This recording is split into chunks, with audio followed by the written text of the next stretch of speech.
तर हा आहे गोजळा मासा आहे बघा. कोणाला कोणाला माहिती आहे सांगा.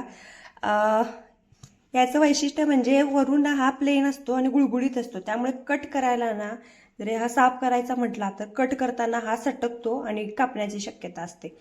तर खूप गुळगुळीत असते बघा. धुतलाय मी तरी पण किती गुळगुळीत आहे बघा. ते असतं ना साल किंवा आवरण जे असतं तर ते खूप गुळगुळीत आहे बघा. हात सुद्धा सटकायला लागलाय.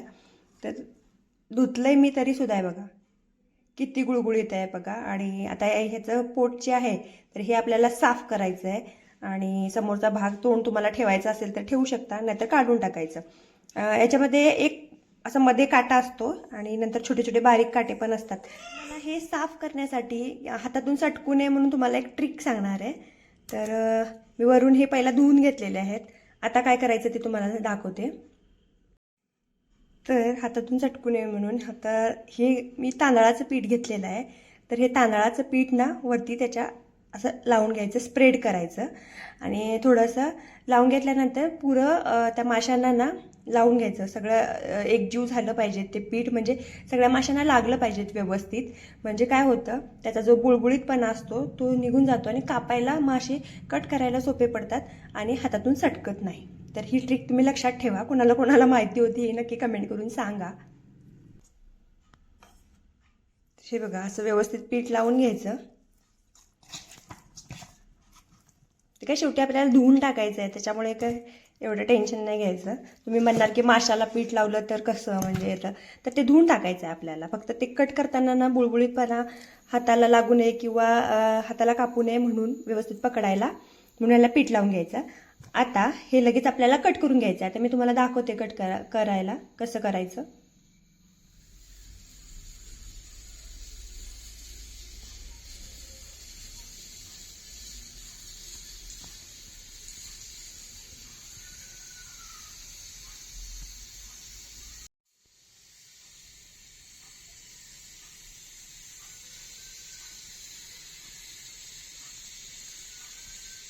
तर हे जे मासे आहेत तर मी तुम्हाला नाव सांगितलं तर गोजळा मासा. तर हा गोजळा मासा आपल्याला फ्राय पण करता येतो आणि मसाल्यातला पण बनवता येतो ग्रेव्हीमधला. तर तो ग्रेव्हीमधला कसा बनवायचा हे मी तुम्हाला दाखवणार आहे आज. चला तर मग माझ्या पद्धतीने मी कशा पद्धतीने बनवते तर तो प्रकार मी तुम्हाला दाखवणार आहे. सगळ्यात आधी हे कट करून चिरून मस्तपैकी व्यवस्थित त्याच्यातलं घाण काढून घेऊया, साफ करून घेऊया. तर हा जो ग्रेव्हीतला मासा आहे तर हा कसा करायचा हे मी तुम्हाला दाखवते. आता मी धुतलाय हा मासा बघा, स्वच्छ करून घेतलाय आणि छोटे छोटे पीस करून घेतलेत. आता मी कढई गरम करत ठेवली आहे. तेल टाकून घेऊया. 2 चमचे तेल घालते.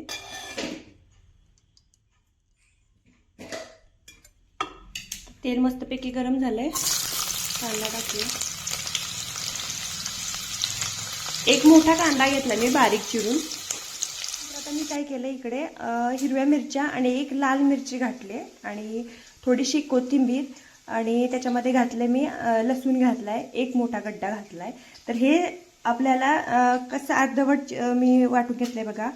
मोठं दाट वाटून घ्यायचं, जसं खरड्यासाठी घेतो तसं वाटून घ्यायचं. तुम्ही लाल मिरची घातली तरी चालते, नाही घातली तरी चालते.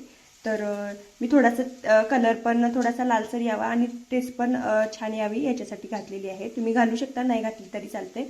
फक्त लाल मिरच्या घातल्या तरी चालेल किंवा फक्त ग्रीन मिरच्या घातल्या तरी चालेल.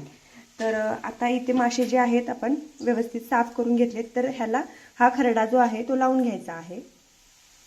इकडे व्यवस्थित भाजला गेला की त्याच्यात टोमॅटो घालूया. टोमॅटो मी अर्धा घातलाय, एक घातला नाहीये, कारण आगळ पण घातलंय. तर टोमॅटो जर एक मोठा घातला तर आंबट होण्याची शक्यता आहे, त्यामुळे मग मी अर्धा टोमॅटो घेतलाय. आपण जो खरडा बनवला होता किंवा हिरव्या मिरच्या ज्या वाटल्या होत्या तर ते व्यवस्थित लावून घ्यायचं.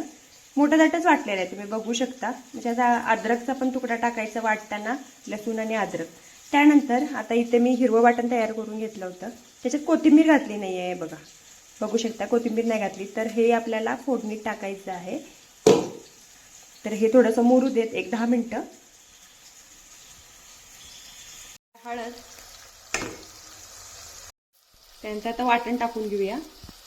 मला याच्यामध्ये आवडत असेल तिखट तर तुम्ही काश्मीरी तिखट टाकलं तरी चालेल कलर येण्यासाठी. तर मी थोडंसं टाकते काश्मीरी तिखट कलर येण्यासाठी, कारण तिखटासाठी तर आपण ऑलरेडी मिरच्या घातलेल्या आहेत.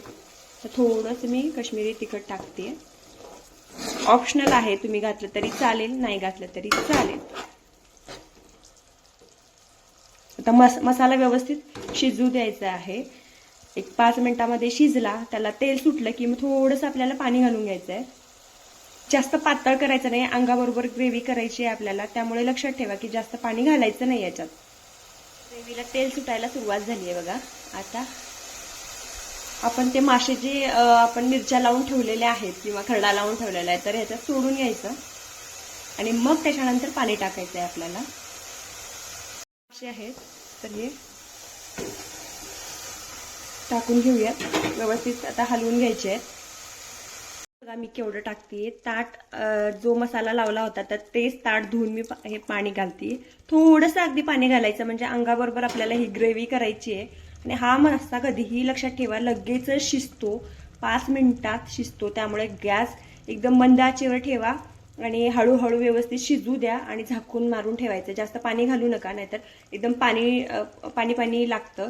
तर टेस्ट जी आहे ती अशी ग्रेव्ही सोबतच त्या माशाची टेस्ट लागते. त्यामुळे हे बघा पाणी बघा मी किती घातलंय. तर थोडंसं अंगापुरती पाणी घालायचं आणि आता व्यवस्थित शिजायला ठेवूया.